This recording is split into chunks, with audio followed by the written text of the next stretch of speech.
घ्या, गरमागरम नाश्ता रेडी है।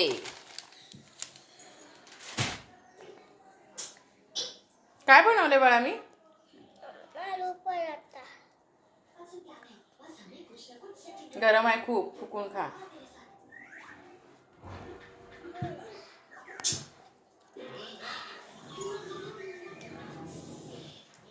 आवडला का? रुद्राला आज नाश्त्यामध्ये आहे गरमागरम आलू पराठा। हा ना, आलू पराठा खूप आवडतो ना। रोज असते चपाती भाजी, मग सॅटर्डे संडे काहीतरी वेगळं बनवायचं ना ऋतूला।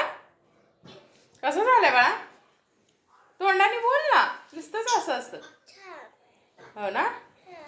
मी केलेला पराठा कसा वाटला? लाईक करा, शेअर करा, आमच्या चॅनलला सबस्क्राईब करा। आमच्या चॅनलला सबस्क्राईब करा। थँक्यू। खावा आता, सगळ्यांना खायला बोलव। या खरं। छान झालंय का? ओके, चल कर एन्जॉय तू।